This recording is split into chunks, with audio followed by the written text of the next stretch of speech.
From every strand on the line of your reel, to the rods, to the anglers, to the lures on the end of your hook, let's talk about those big bass here on Co-Anglers Corner with your hosts, Rob Welch and John Stoudinger. Oh, good evening, everybody. We didn't want to wait any longer. We've been having a good conversation with Mr. Bill Taylor. Some of you know Bill is from the BFL and FLW days, but he's a prominent figure in the fishing world, widely recognized for his involvement in Major League Fishing. Decades experience, Bill's played a pivotal role in organizing and manages competitive fishing events, showcasing his deep passion for the sport, his expertise, dedication, and have helped shape modern competitive fishing landscapes, inspiring anglers at all levels. And he still fishes. He's not fishing right now because I think he might have more snow than I do. Well, actually, I know he has more snow than I do. We were discussing that earlier. But let's welcome Mr. Bill Taylor to the show. Good afternoon or good evening. Glad to be on here, John and Rob. Hey, I appreciate you, Bill. I said it was good seeing you at your Christmas tournament. He was telling us how many years you've been doing it and how many years you've been being involved with your tournament there for Christmas. Well, it's the Bill Taylor, Ron McClure, the Saturday after Thanksgiving tournament, and now it's been running. But the Pittsburgh Marines taking it over now, and they run it for us. But we started that. I just sent some of my friends a note and said, hey, guys, we didn't have a lot of tournaments going on, and it's a longest running tournament in Kentucky by far. Charlie Evans and I fished all 46 of them, and we haven't won one a little bit, but we did. We've got 7 wins out of 46, so I don't know. We're still losing a little money, but that's okay. But it's a big deal. We used to draw 200 plus boats, and now there's so many other tournaments competing out there now at Lake Cumberland and Dale Hollow. But it's a good event. It's a good event. 100% payback. Yep. And Bill, I think you missed the big fish for what, quarter ounce or an ounce? You missed it by hair. 400. Yep. Wow. 400 an ounce. That's not much, but that's okay. I missed big fish many times, and I missed winning by ounces, and I missed the BFL All-American by ounces. Oh. And so I'm old school, so I understand what it's like to get beat either on the big bass or for the event. Oh, yeah, see. But you was in the running using contention, so you was right there. Yeah. Well, I told my buddy Keith Munson one time, he and I were fishing together a lot on Harrington Lake, and I said, Keith, if we can land our fish, there's very few tournaments that we'll fish in that we won't at least have a hold enough fish to at least make the money, and most of them to win. And that's what true from way back in the 70s and early 80s, and it's true today. I mean, I'm the world's worst, I guess, when it comes to losing fish. So I'm around them. I've got a good sense for them, but I guess my hook set's not what it used to be. Yeah, but I did notice there was quite a few guys from Cincinnati that showed up in tournaments. Yeah. I mean, a bunch of them. I've actually fished with a lot of guys from around the Ohio area. I met them at Okeechobee years ago. I also met them, a lot of the guys, about when I fished the Bassmaster events in the late 70s and real early 80s. And fished a circuit one time that come out of the Ohio area. And so I got a lot of really, really close friends up in the Ohio area in Indiana. And then again, when I helped with the BFLs in the 90s, late 80s and early 90s, and right on up to I started the FLW with Charlie Evans and Kathy Fennell, I just met a lot of really, really good people. Still, some of my best friends this day are those guys that I met during that time frame. Oh, absolutely. Yeah, I've met some through the BFLs myself, and it seems like a little group of them. Always like they'll split housing and a great bunch of guys up there. Yeah, that's right, Rob. Yeah. All right. Well, we got a couple comments coming in here, and so we'll just do a quick rundown. Small Water says good evening. Kirk Allen Outdoor says, hey guys. How's it going? Off the Hook says, what's going on, guys? What's going on Off the Hook?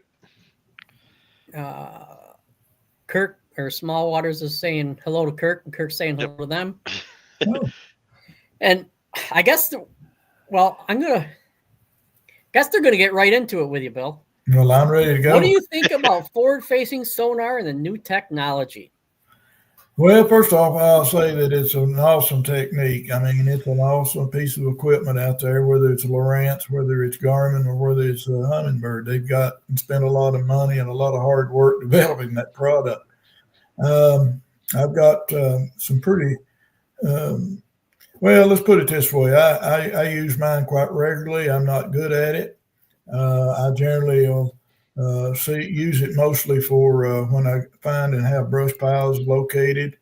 I use my Lowrance unit down scan to find the cover I want to fish, and it's really helped me realize exactly what these fish do in the wintertime and in the summertime.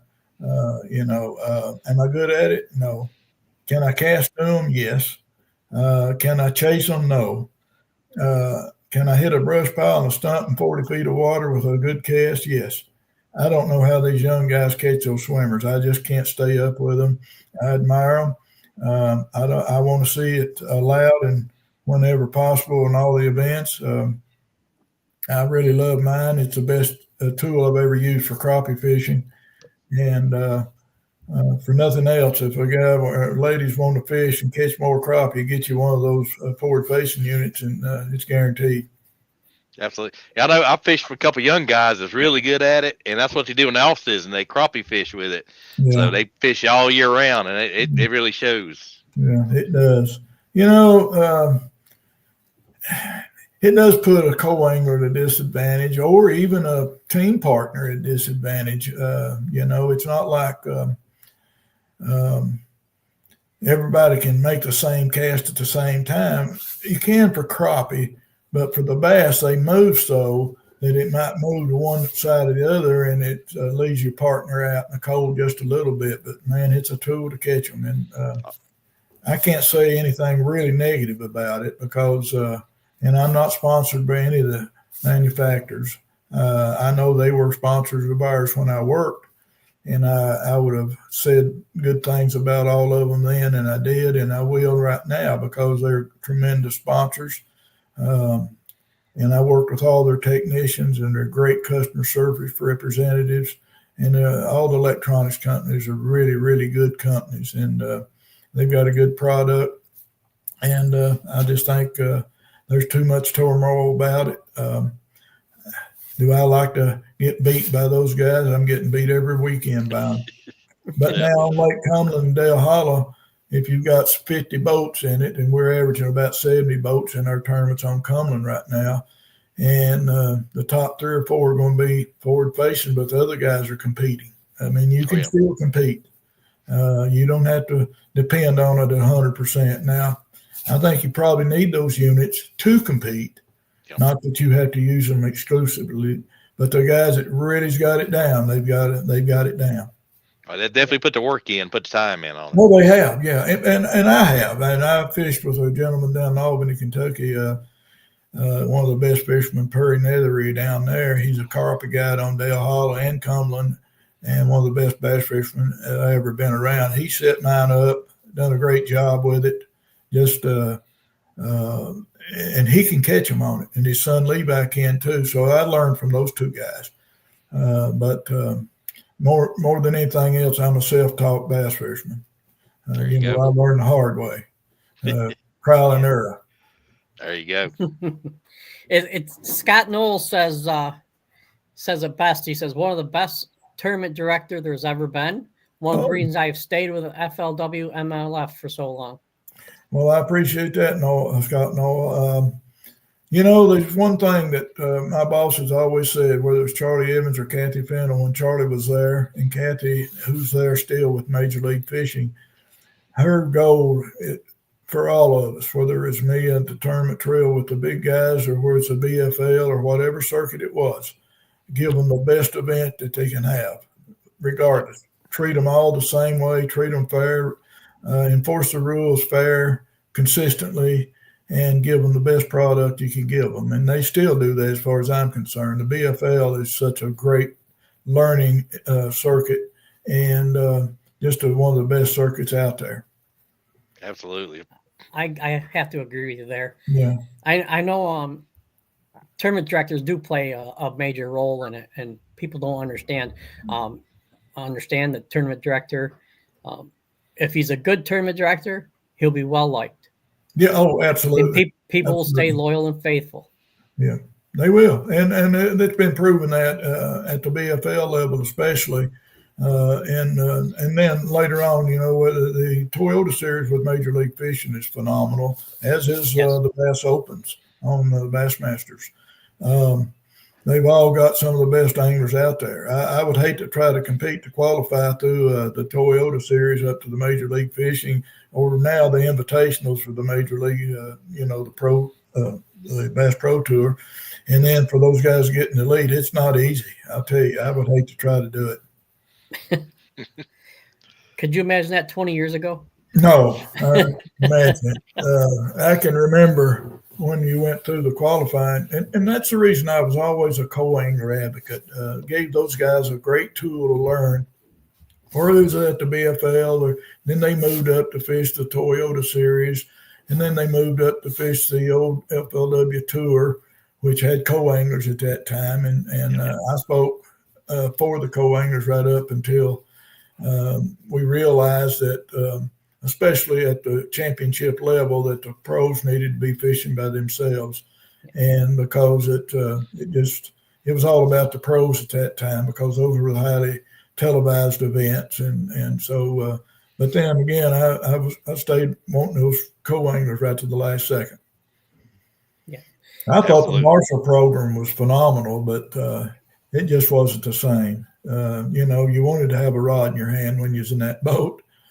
So the Marshall program is still a good program, whether it was at the elites or wherever it was. But things have changed now, and I appreciate our opportunity to bring co-anglers to the forefront early on in the BFL, and during the big growth of the bass fishing tournaments, the co-anglers were very instrumental in that growth. Yes, the co-anglers used to become the future anglers. Oh yes, absolutely. Of course, now the major trails have got the same type of feeder, not exactly the same, but through the college ranks and the high school anglers, they've got that opportunity now. That I'll never forget when we had our first meeting and we started talking about high school, and I've told this over a period of time. My heart just about dropped when they said, we're going to start a high school tournaments. And I thought, oh my goodness, how in the world are we going to manage to handle all these high schools? But that was a great learning experience for me, even because I wasn't accustomed to that the high school level of anglers. But then once we got it going, it was one of the most proud things that I was involved in, that in college fishing. And I wasn't involved in it as much as I was involved in the pro circuit and Toyota Series, or the old Stren and all the others there. The Ever started out. But I guess my enjoyment there was seeing the growth of the young anglers coming up. Absolutely. Yes. It is. It's incredible. Daniel says, "What's up, guys? I'm your number one fan." We appreciate that, Daniel. Absolutely. I know a lot of Daniels. Who is that Daniel? What's your last name, Daniel? I can't remember. Kirk Allen has a question. Who? Kirk Allen. Okay. Kirk Allen Outdoor Adventures wants to know, well, how do you feel about the co-angler program maybe coming to an end? Well, I don't think that it will ever come to a complete end. I hope not. There's just too much opportunity out there for the co-anglers. I mean, they buy a lot of product, and our sponsors at every event that I was ever around catered to co-anglers as much as they did the pros. They were the ones that they bought full price on the boats. They paid full price for their jigs and spinner baits and their crankbaits, and they shopped at Bass Pro Shop and Academy Sports and Walmart and Tackle Wirehouse, and they spend more money. I guarantee you, I spend less money than 90% of the co-anglers do. I'll take someone fishing with me, and he goes to the co-angler, he or she'll go with a co-angler fishing the BFL or whatever, and they got a whole lot more tackle than I've got.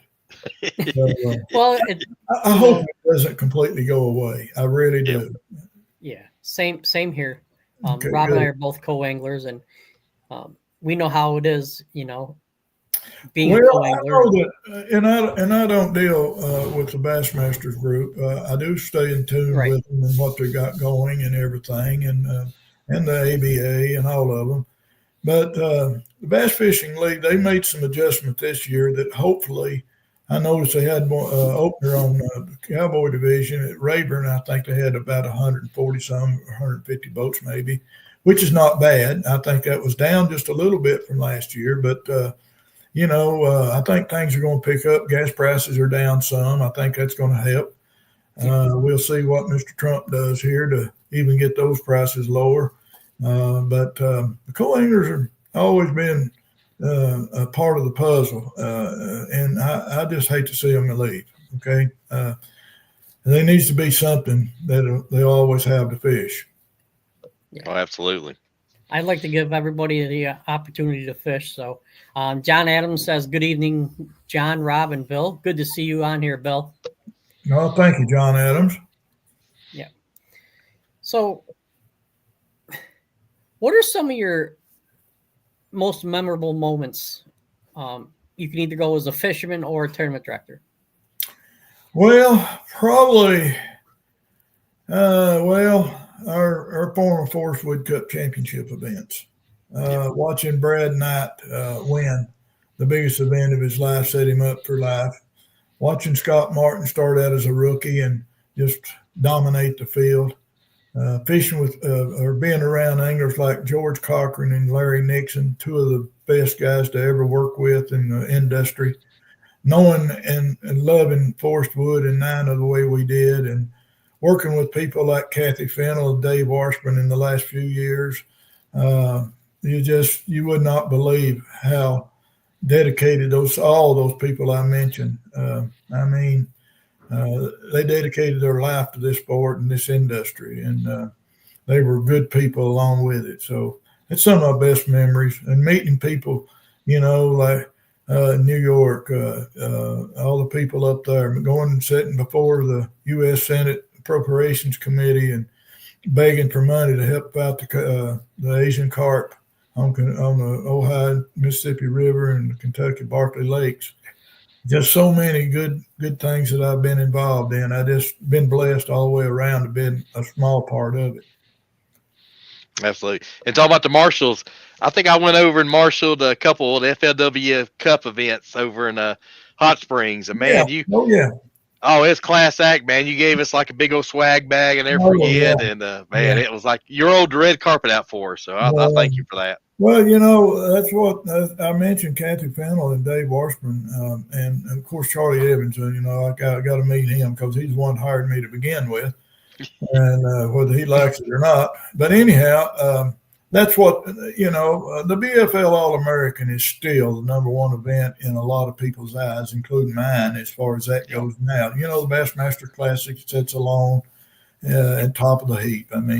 And of course the Red Crest, I went to that last spring, enjoyed that, seeing all the anglers. That's a great event. But at one time the Bassmaster, the BFL All-American was the first tournament that ever paid $100,000 long before Bassmaster paid the Classic that. Wow. And, be a part of that is just unbelievable. To make that All-American back then when the Ranger furnished all the boats and we furnished all the rooms and everything. And, of course, they still do a lot of, they help them with their travel and they help them with their rooms and meals and have little parties for them and all that. But, it's still one of the best events out there, the BFL All-American is. But, it's hard to beat that Classic. Yep. Yes. It's fun to watch some of the pro-level guys talk about how they wish they'd qualified for an All-American. Oh, yeah. Well, now, listen, there was several of these pros right now that made their living because they got to start at the BFL All-American. Rick Clunn won the All-American. Stephen Browning still fishing out there, All-American. I can name them right down the line. I know we lost a couple of guys here from quit the Bassmaster Elite. Clark Windley, he started his career BFL All-American. David Fritz, All-American. Jeremy Lawyer, still fishing professionally, All-American winner. Right on down the list. And I'm sorry I can't name them all right off the top of my head here, but Shaw Grigsby, one of the greatest guys to ever put a fishing rod in his hand, and still is number one in my book. Shaw is, and it's just unbelievable how talented the BFL anglers were, and how good and how great anglers they really wound up making in great careers. So has a good starting point, and still is. I promise you that. And the federation group, whether it's the Bass Nation or the Bass Federation, Robert Cartledge and his group, they've all got good stepping stones. A lot of those guys that make the championship and win those events, they move right on up. I mean, you're not going to win those events unless you're the real deal. Occasionally somebody might get lucky and win one, but luck doesn't continue. Skill does. Yep. But that's true.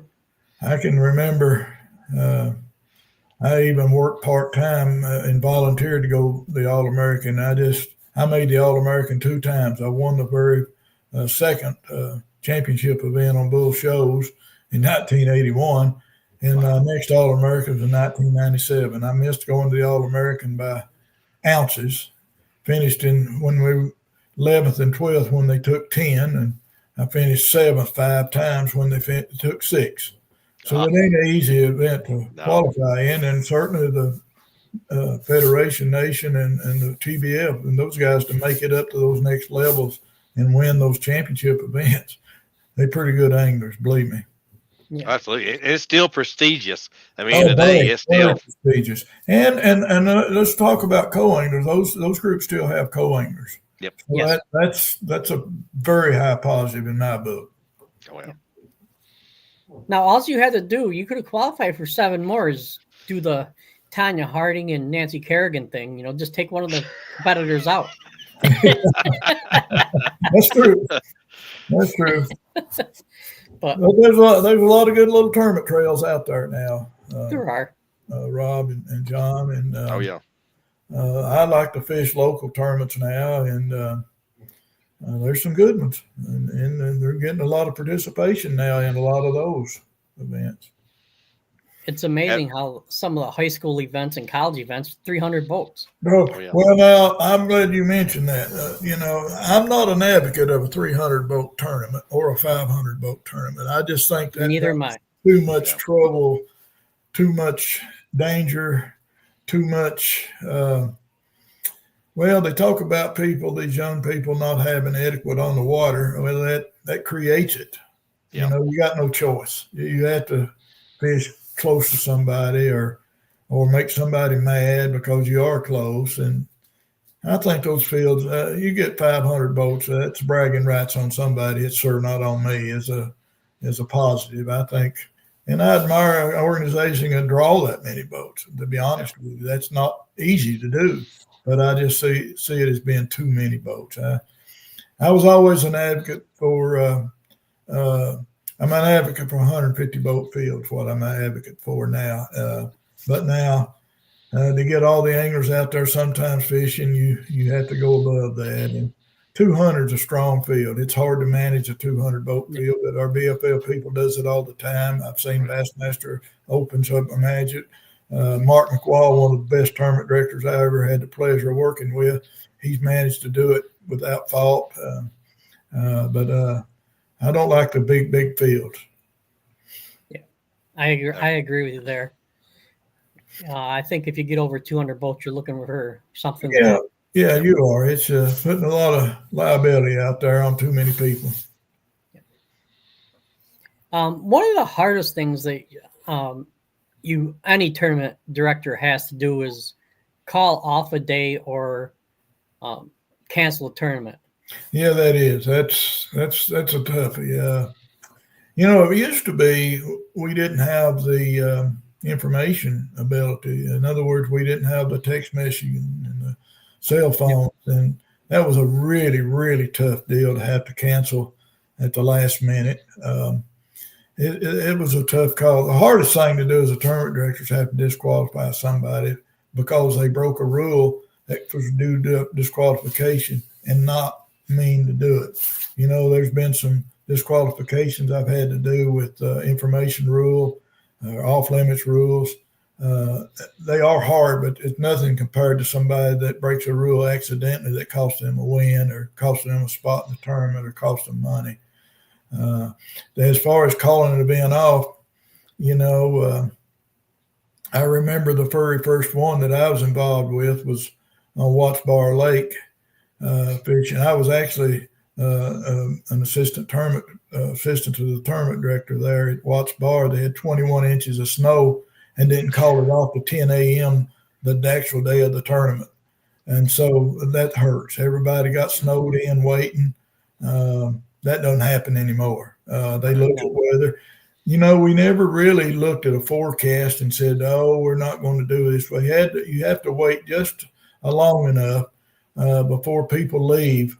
But you want to wait like till Wednesday at the earliest or to the latest, one of the two, either way, before you cancel. If you cancel by a forecast on Tuesday or Monday and say, "Well, they're going to have tornadoes and they're going to have 50-mile-an-hour wind," you don't know that. You know how weather changes.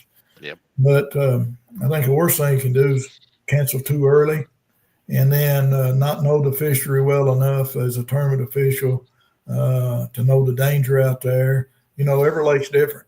You know, you can run Okeechobee in 25-mile-an-hour winds because you can run the rim ditch and things like that. You just need to not let them go across. But when you're dealing with Kentucky Lake and north-south winds or Lake Erie, Lake Ontario, even lakes like Eufaula that run for miles in one direction, you better watch and know what you expect out there. You know, that's the key to a successful event is not getting caught up in too rough of water and losing boats and having people get hurt.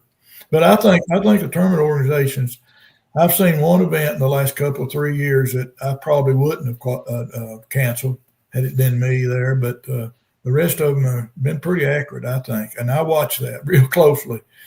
So I think we got a lot of good tournament officials out there on all outlets, and because two things that, like I said, they've got more information available to them at hand on site, and I think some days you need to take a serious look and cancel. Yep. I know it hurts a lot of people. It hurts the tournament organizations.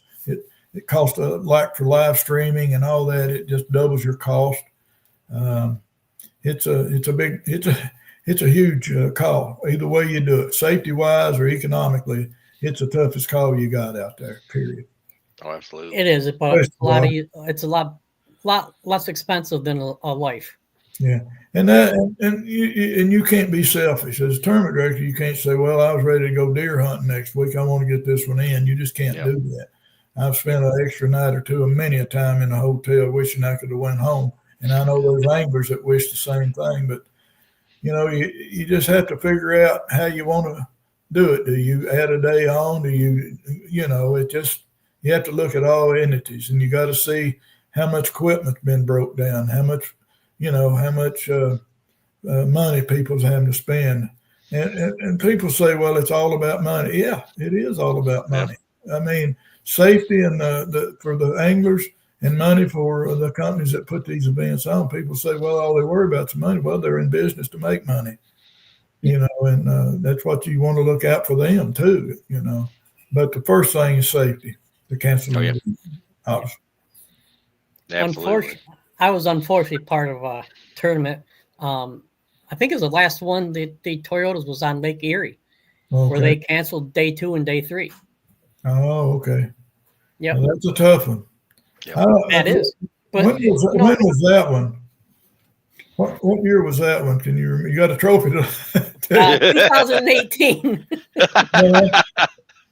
What was when? 2018. 2018. Well, I think Mark McWaw was the tournament director, and Steve Sizemore was the bump board guy. Yeah. Mark is, to me, one of the coolest, most level-headed tournament directors I've worked with. I worked with a bunch of good ones, and obviously a lot of them's left and gone. But the ones that on site now out at Major League Fishing, those guys are really, really good, and I trust them with everything. And I had much respect for Trip Weldon and the job he always did. I admired him. I tried to do a lot of things like he did. You got to look at every entity that's involved in anything you do out there as a tournament director. And I think our BFL, and I call them ours, I'm still I've really followed the Major League Fishing unity and always will. I mean, they were so good to me. So, but there's a lot of good tournament directors, and some, I fished some of the ABA, or not ABAs, USA Bass tournaments. Yep. And they've got some good directors out there in the field. Oh, absolutely. And then Al Odom with the Fish from the Men. So there's a lot of good groups out there. I don't want to say anything that would make them guys look less than any other person out there. They got a job to do, and most of them do a great job. Yes. We're going to run through a couple comments here because go ahead. Up on the comments. Angie Copa says, "Hey guys." Hey, Angie. Jerry May says, "Hello, Mr. Taylor and ladies." Well, I want to say something right there because there's more ladies involved in the sport of bass fishing than you ever imagine. It is. I happen to have a wife of 58 years that has allowed me to do everything I've been able to do in this sport. And she traveled with me for many years until the last 3 or 4 years. She wasn't able to travel like she wanted to, but a lot of ladies involved, in the sport. Absolutely. And we need more of them. Of them. Yes. And that was another good thing about co-anglers. They had a championship and they could do that. And the ladies, got involved in that and learned and got a lot of them come out making some decent money with sponsorships, because of it. So it's open to everybody. Yeah. He also comes back with, "I love wintertime suspending fish and swimmers. They're easier to catch, especially the ones by themselves." Absolutely. Well, wintertime's my favorite fishing there. And I'll say that for number one. Again, it's a proven fact that wintertime fishing is good for us old bank beaters as well. But those swimmers out there, I don't know how they do it. And I fished, like I said, with some pretty good guys. They either don't want to show me anything or it's too hard for me to learn. I'll just put it that way. How do you fish, Rob? I know you fish. You fish forward facing, don't you, or do you? Yeah, well, I'm a co-angler, so I found the two best I found is the old scrounger head. Throw a scrounger head. Usually your boater say, "Hey, I'm getting them 6 to 10 foot or whatever." He'll usually tell you, and you just that helps. Yep. It was scrounger head and actually the A-rig. A-rig's pretty good for me. My favorite lure to use when I'm in the boat with somebody that's really fishing forward facing. Now I went to Lake Erie or Lake not Champlain, but up can't even think. Up on the north end of Lake Erie. Ontario? Pardon me? Lake Ontario? No. Heck, what's a good lake up there that everybody catches many smallmouth on? Detroit area. Oh, Detroit. My Alzheimer's kicking in. Seriously, that's my biggest issue right now. I do have Alzheimer's, and I'm doing pretty good with it. But the first thing I want to think about, like the lake right there, I can't even think about. Been up there 100 times.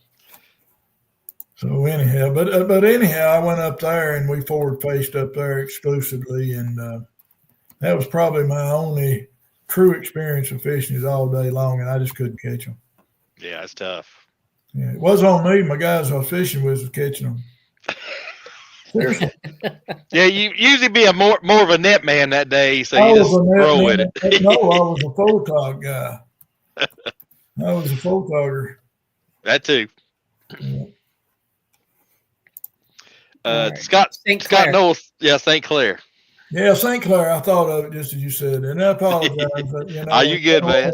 By the way, I want to say thank you to a lot of all of my friends on Facebook and all the anglers out there have been wishing me and praying for my disease here. I'm good with it. I understand it. I know what's going to happen in the long haul. I'm going to fish till I can't. I'm going to love my family more than ever, and I'm going to treat everybody the best I can, even though one of the side effects of that is you lose your cool. And I lost my cool at Lake Cumberland about 3 or 4 events ago, and I let a guy have it, but he deserved it, I think, but I shouldn't have done it. But I want to apologize to anybody that heard that situation out there, but it's not me. Oh, yeah. But I'm good with it, and whatever I need to do, I'm going to do it. Yeah, absolutely, brother. Telling it like it is. Yeah. Yep, definitely. But just take it day by day, Mr. Bill, like those songs, just one day at a time. That's all you can do, my friend. That's all we can ever do, any of us. You know, we definitely. We got to be right with our Savior and Jesus Christ and know Him and make sure we try to live the best we can, and that's all we can do. Yep. Because we're all going to die one way or the other. Yeah, we just got to be ready to go where we're going. So. Absolutely. Yes. Jeremy May has another question. Yeah, sure, Jeremy. What you got? Followed by a statement. He says, Mr. Bill Taylor, I need to know what type of hair gel you use. He's always been jealous. Well, I got a story on that. So I got a real close friend. He's got a son. His name is Lucas. Lucas DeVere. That's Mike DeVere from over in Berea.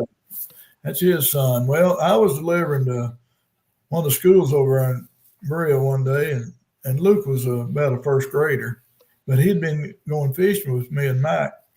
And I just had started combing my hair back. And Luke rode up there, and I was getting out. They were getting ready to have recess or something, little guys was. There was 5 or 6 teachers out there in the group. And Luke come up to him and said, Bill, you've been going fast in that UPS truck. Your hair is all back because he's used to it going back in the boat. But anyhow, no, I do see there's a little bit of hair gel, not much. My hair grows that way. It's getting pretty thin. If you look, I got a bald place or 2 up there, but been fortunate. Still got my hat on. I wear one a lot. Well, that's a good question. I appreciate it. Yes. That's pretty good. Amazing guy, right, guys? Why have you been holding out for so long? Oh, if he's talking, is he talking to me or you two? Yep. You. No, he's on to you. Oh, well, I'll tell you, Rob and John and all the fans listening, I don't know too many people that's any more passionate about fishing than I am. I love it. Yep. I fished. I've been fishing 3 days a week, and sometimes 4, either Dale Hall or Cumberland. I'm not going to fish this coming weekend. It's not going to get above freezing, and I'm not going to. I'm not going to freeze it. I'm not going to go. I can dress. You know, we can all dress well enough, but the freezing in the rod, the guides, and the reels, and I just get so frustrated with it. I don't like that part of it. But it's part of winter fishing. But these young guys will go, you can dress for it. I mean, I've got this vest I've got on right now is a heated vest. And it really works. I know how to dress. I can stay warm at 32 or 34 degrees, but when it doesn't get above freezing, I don't like it. Yeah, fish. I've been out there when it's been cold too. Yeah. And every other cast, you're dipping your rod in the water and spraying it with WD-40 or Real Magic, or that's not for me either. Now, let me tell a quick story. So, sure. Yes, sir. We're doing a tournament on Lake Murray. Now, this has been way back, probably in the early 2000s. And so we come up from Okeechobee, and we'd been down there, and we come directly up to Lake Murray. And we got up there, and a little cold spell, not much. I mean, it'd been pretty nice. And all of a sudden, we looked out the windows. We're going to boat check, and I said, "Is that snow?" And my buddy riding down with me there said, "Yeah, that's snowflakes." Well, time we got down there, boat check started, well, it was coming off the snowstorm you ever seen. I mean, it was coming down. It was 2 inches on the boats coming through boat check. All of a sudden, we say, boat number, what's your boat number? And this guy comes up and says, I'm boat 32. I'll never forget his boat number. And he had a pair of short pants on and just a pullover sweatshirt, no rain gear, no anything. I said, man, you must be from Ohio. And he said, no, Michigan. And he said, I'm used to this. At noon, he called me and wanted to know if he could come in and get some more clothes. He got clothes today. I think that guy learned his lesson the hard way. He was from Michigan. I don't recall his name, but he was a good story about it. He got pros to death. Ooh. Yeah. Ooh. I remember those days of going to tournaments in the morning that would be 10, 20 degrees, and then in the afternoon it would be 60 and 70. Oh, yeah. Yeah, they're not the fun ones. Now, I want to add something here. I'm glad we kind of talked about that. I was always an advocate that if it did not get above freezing, if it was the water temperature was less than 55 degrees and it didn't get above freezing and it was 17 or so below normal, let's just say it was 15 degrees for a low and a high of 26. That's a tough call. You're putting some people in a lot of danger going out there. If it doesn't get above freezing, I'm not so sure we need to send them out there, you know. Yeah. You have to do what you need to do in every situation. That's one of them. That's a tough call on that deal. That's for sure. Oh, absolutely. Absolutely. Yeah. Now, I'm going to ask another question, but I'm going to precurse it with Mr. Taylor's been probably to most of the lakes from the Mississippi east. Okay. So let's figure out, Rob asked this before we came on. What's your favorite lake? To run an event and go to probably, I don't want to make the people mad at Okeechobee, but I'm going to say Lake Champlain. Lake Champlain, it's a great fishery, great people there. They've got all you need. It's close proximity from housing right there. The anglers love it. It's gigantic. You can fish largemouth. You fish smallmouth. You can get out of the wind or you can get caught in the wind. It makes for great TV. And again, the host of those events up there is phenomenal to work with. We always drew big crowds up there. It's just a favorite. And plus, I always stayed over. We usually stayed over 1 or 2 days and fished. The crew did because we had to work so hard. So that helped with everything. And it was just a great venue. And then for hospitality, Okeechobee, that Clewiston, best hospitality ever. And then for getting help at events, you got to have a lot of volunteer help for boat drivers. I'm going to say I have to. Smith Lake is one venue that you got a lot of volunteers to help, and the people, the host communities help with takeoff and parking and all that. So all that infrastructure, and Rob, you fished a co-angler down at Lake Cumberland. Obviously, Yes, I enjoyed that event because it was home, and I was proud of the fish catching down there. And and the anglers loved it. That is for you people that like the tournament fish. Lake Cumberland is the best tournament lake as far as what you've got to fish. You don't. It's no way you get crowded down there. I mean, you can fish any way you want to fish. If you want to sight fish in the springtime, you can do it, or you can fish forward-facing sonar, and you can fish banks and brush and flip and never see another boat. And so it's a good tournament lake, and a lot of good tournament lakes out there. Yeah. And then Cumberland's got all three fish. You got smallmouth, largemouth spots, so you got your choice. Yeah, definitely. Yeah. I really enjoyed doing those pro tours in the Toyota series there. I really showcased that lake. That's where I grew up at, and that's my home kind of. Danville's about 40 miles from Lake Cumberland, and my daughter lives at Russell Springs there, and I spend a lot of time down there, so I got some easy access there. But proud of the Lake Cumberland area. Somerset. I mean, Burnside. They do a great job. Awesome. They did a tremendous job. About as good as they were out there. I mean, So I need to give them a little credit on that too. Oh yeah. And I always feel like you always had a big crowd there. Every time I've been in the weigh-in there, it's always a big crowd. Yeah, we did. Yeah. And, you know, I enjoyed, believe it or not, we went to Beaver Lake. We got a lot of good things from going to Beaver Lake with Walmart being a sponsor out there, and a lot of our high-end corporate sponsorships, your Kellogg's and Castro and Everstart batteries and all that.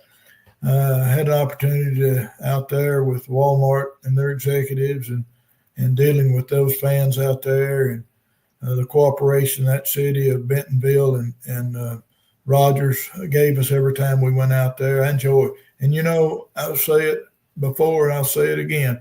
It made those FLW tour anglers better anglers because they fished that lake annually.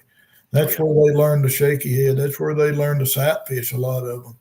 And they learned to have how to fish at them tough lakes. They knew. I'll never forget Denny Breyer won one of the events out there. He brought 4 good largemouth in and had a spotted bass that we had to measure for 5 minutes to make it a keeper. And I said, that's going to pay off. You know, he won it by 3 ounces or something like that, a 12-inch spot. So a lot of good things I can say about Beaver Lake out there and those people in Bentonville and Rogers. A lot of close people. And Hot Springs, Arkansas, their hosts there, just phenomenal out there. I mean, got big crowds out there, and I enjoyed doing events there always. And they're going to have a big event out there in 2025 too, one of the World Championship events. Oh, cool. No, it's going to be 2026. I'm sorry. It's going to be 26. Yeah, the World Championship. So that'll be a great event. Absolutely. Beautiful area. Gorgeous area. It is. It is beautiful. Not as pretty as Kentucky though, Rob, but close. It's close. Not upstate New York's pretty nice. It is. I'll have to agree with you there with the New York thing. Yeah. For some, my son-in-law's from upstate New York there out of Syracuse, so I better say something good if he's listening. Now, Jeremy May likes fishing in New York as well, but he's a I'll call him a closet New Yorker fan. Oh, okay. Yeah, he talks like he doesn't like fishing in New York because the water gets a little too rough for him. But well, now I'm right with him on the rough water. I tell you what, I fish these terms on Cumberland, and I know Rob fishes around down there too. And I don't care what lake you're on. These guys has got these fast boats. They're going to show them off. Oh yeah. And they're going to run as hard as they can. And I don't know sometimes why anybody want to run 80 mile an hour, but man, these guys got them boats, and I don't care if they're going to run 5 minutes or 5 hours. They're going to run it as hard as they can go. And I'll just get back there at 56, 57 mile an hour and take my time. I guess that's the reason I get beat so bad, but I'm just not going to get beat up in that rough water. I've learned my lesson. You talk to Larry Nixon and some of them boys, and they'll tell you the same thing. Let them go. Yeah, you see some guys with the power poles knocked off or the trolling motor missing. Is like motors. Yeah, or motors. No. I remember what was it, I want to say mid 80s. They had a tournament up in New York on Seneca Lake. Okay. Out of Watkins Glen, and that's the far southern end of Watkins or Seneca Lake. Yeah. Mm-hmm. And they used to be able to lock through, and most of the pros went over to Cayuga Lake. Oh, they could lock then. Yeah, that back then they could. Okay. And less than half the field made it back. Well, I'll tell you, probably one of the worst we've ever been beat up at over an event was on Santee Cooper, because you know the Lake Murray and Santee, they're 2 different bodies of water there, and you know we had about 40 boats couldn't get back in and got disqualified, and we should have called that event off years ago.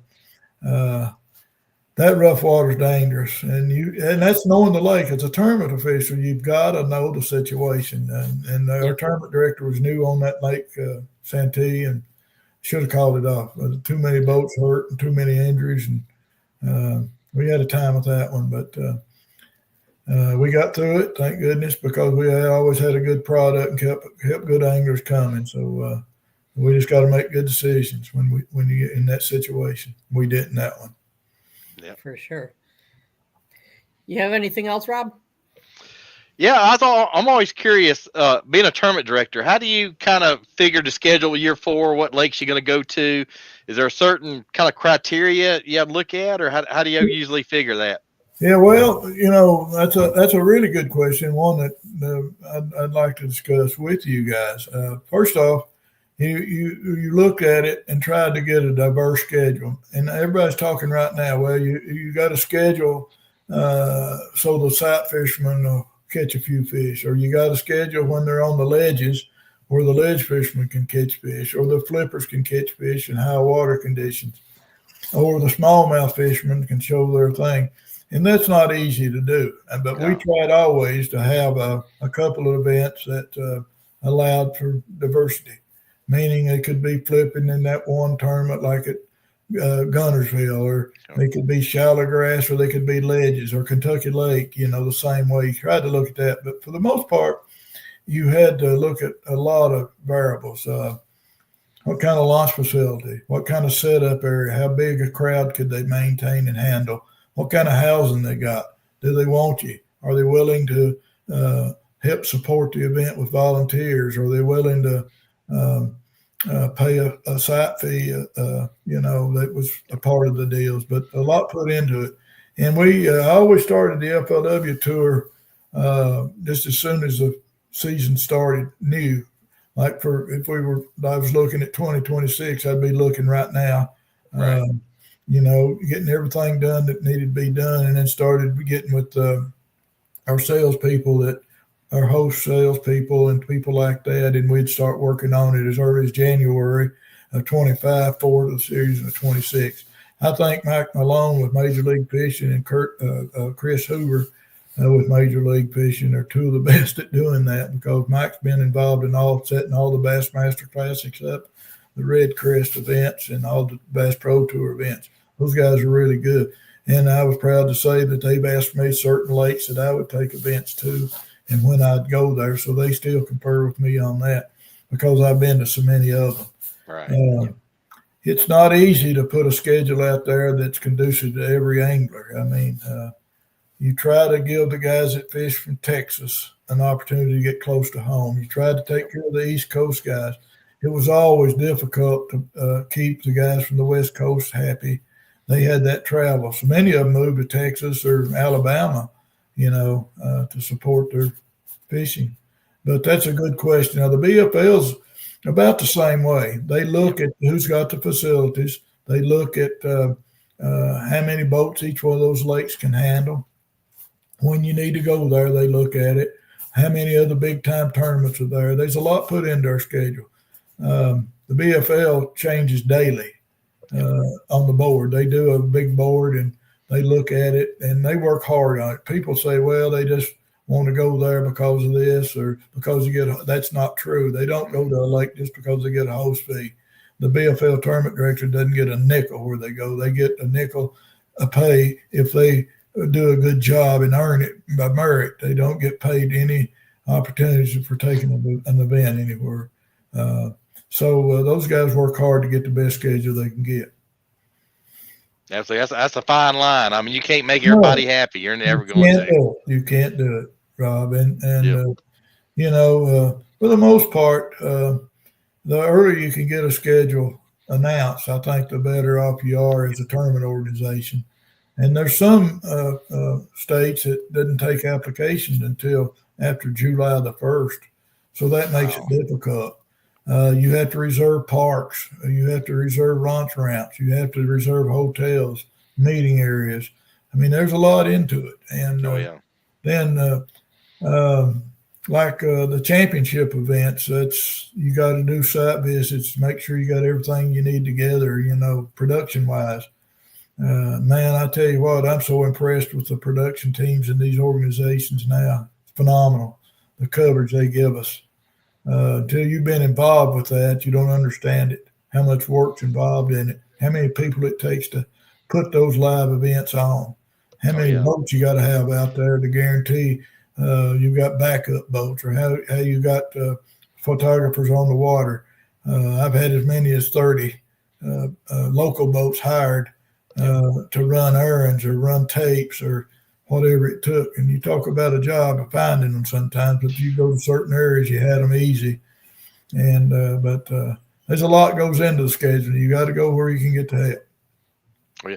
And talking about your boat drivers, I remember at the Hot Springs or Ouachita, you had a boat driver, had a little drone guy flying the drone around, and it was amazing. He'd be like right behind the boat. It just amazed me. And they still do that.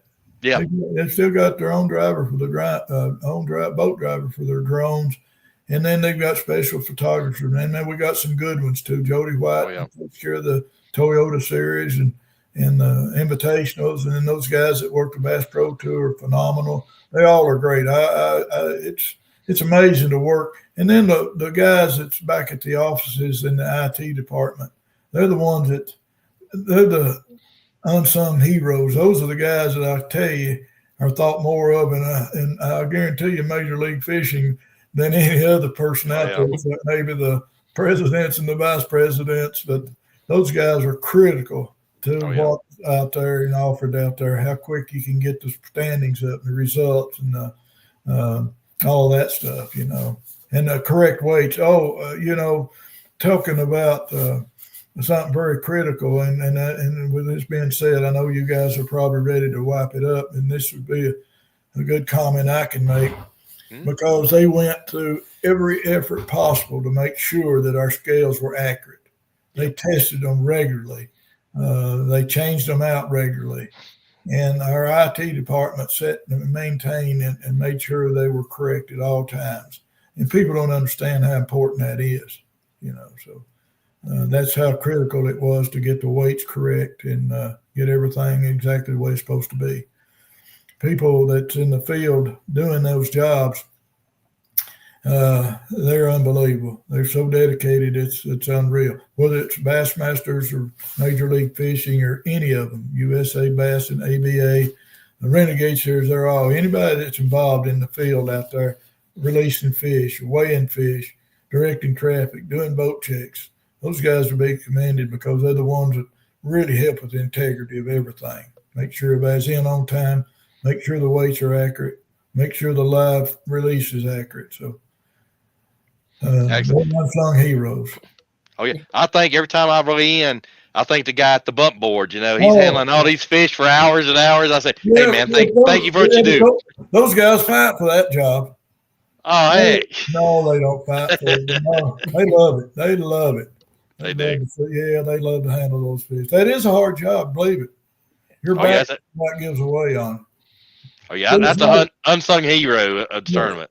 And see, they've got to be aware of who's standing on stage, and they got to know the anglers. They got to realize how long the MC's going to, Chris Jones or whoever's going to talk to them on stage, or Mark McWaugh. They learn all that. They know who wants to talk and who doesn't, who's going to be a little windy up there and who isn't. And they want to know they know who's going to get a picture taken immediately and who isn't. So they know how to handle the weigh-in lines and stuff. So there's a lot goes on out there that people don't understand. Yep. And at the Toyota tournaments, when they have a big fish, they got in the back of their head, what is the big fish? When they have a big fish come in, they ring the bell. I always thought that was the coolest thing. I know it. And they do. They do. A lot of the people on the little computer there, they'll make a mark down too to mark that. And then it pops up on the screen too what big fish is. So the technology is unbelievable. Yeah, it is. Yeah. I talked to one of our guys, maybe it was Monday. I'm not sure. They were, he was I was talking to one of the tournament directors out Major League Fishing, and he stopped by and said, who you on the phone with? And he told him, said, I'm on with Bill Taylor, and Doug Chester come over and spoke to him. We talked for 5 minutes, and he was one of the guys that's at all the big time events, and always all the televised events. And he's the one that come out with all the text messaging processes and the software on all that. And he was just unbelievable. Wow. And all the guys in our IT department, even the new ones out there, I hear nothing but good things from them. So Yeah. it's a bigger thing than you think. Oh yeah. Yeah. All right. Well, we're gonna try to have Mr. Taylor on again. There's a Anytime. lot of comments. Anytime. I Questions enjoy for- doing it. And Rob, I appreciate you and John and giving me the opportunity to be here. I want to say a special thank you to all my fans out there. I do want to say a couple of thank yous before I go. Yeah. Yes, sir. And I want to say, as I always will, I want to say a special thank you to Kathy Fennell and Dave Arshman for giving me the opportunity to work under those two people and give me the responsibility that I really enjoyed doing. And I got to say a special thank you to Boyd Duckett, who bought the old FLW. I think that he's a great businessman. I think he means well. I think he'll do a good job. I think he's going to pull this thing together. I want to say thank you to the guys over at Bassmaster for having such a wonderful, wonderful classic and doing such a great job with these young anglers and making rules that benefit everybody. And my old buddy, Charlie Evans. Charlie's one of the best promoters in the game. He's been a close friend of mine and done a lot for this sport that he doesn't get credit for that he deserves. With that being said, thank you guys again. God bless everybody and fans out there. Take a kid fishing. Good night. Absolutely. I do have one more question. What's your favorite homemade cookie? Well, the one his wife makes. That's the one. well, I'm a jig fisherman, so I guess probably I've got a lot of them, but I'd have to say Larry Nixon is my favorite angler out there, along with Ty with Van Dam. Yep. Kevin Van Dam is the best ever. Period. Yes. Now Jacob Wheeler's going to be on their wheels. Oh yeah. I don't want to make anybody mad out there, but Larry is special to me because I fished against him and with him, and he fished our events for years. And Kevin Van Dam just been unbelievable as a promoter, one of the greatest ambassadors of this sport ever, and just unbelievable. And then Jacob Wheeler, say what you want to about Jacob. He's the hottest guy out there, plain simple. Oh, yeah. And I watched him grow up from 16-year-old, and he took a lot of heat for nothing. He's just that good. He is good. Yep. Great angler. Yeah. And Mr. Bill, we appreciate you. And hey, I'll see you at the Pittsburgh show here in a couple of weeks. Okay. So I'm going to try to be there. I hope to see you. All right. Thank you, buddy. Bye-bye. All right. I'll see you. Okay. All right.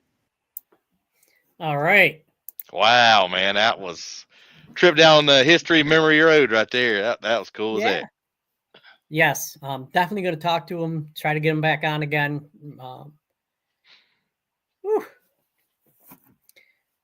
Maybe we'll do a show on what it takes to put on a tournament. Absolutely. He put some good information out there. I said, I'm always curious about how they scheduled it, but man, he still got it. He could do tournaments now if he wanted to. So, yeah. And I apologize to all my all of our fans who put in comments and questions that we didn't get to, but that's we're going to try to get him back on so we can do round 2. Oh, definitely. I mean, that man's got he's a walking encyclopedia about bass history and FOW how it started. So, man, and I said he missed big fish at that tournament he's talking about by like just a 0.04, I think, of an ounce. So he still got it. Yes. So tomorrow night we have Alex Weatherall scheduled to come on, and Saturday we're continuing with our sponsorship series. Let me figure out who we have. I think I know, but I'm not. I want to be on it. Brian Carter. Yep. Mr. Basscast. Yep. He's going to come on again, and he's going to come on, I should say, and talk about sponsorship from the angler side. Right. So get your questions ready, and we'll go from there. Great guest, man. He's one of the sharpest guys in the business, man. It's outstanding dude. Yeah. Anything else you got, boss man? No, just look forward to some more snow Friday and Saturday. And guys, I got a lot more snow than this guy. How's that possible? He's in New York. I'm in Kentucky, and I got what 6 inches more than you got right now.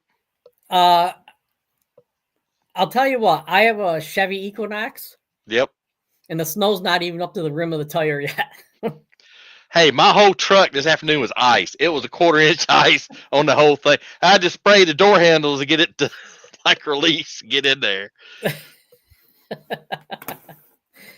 Here's some good advice, Rob. Oh, I saw that. And what's those seasick pills? Take those those seasick pills. They didn't work for him. Oh, they didn't. Oh, sorry. But that's all right. He'll have to bring his John boat up here and fish. Yeah. Well, he's got it built. That thing's a tank. It could be an ice. One of those icebreakers. He could have an ice breaking out there. That could be another sideline business. He could, move snow around and break ice with his John boat. There you go. But no, everybody, thank you once again for tuning in. If you didn't get a chance, go ahead and over our YouTube channel, like and subscribe. And like I said, we appreciate each and every one of you and your comments. Absolutely. And we got the old videos up, and this will be on there.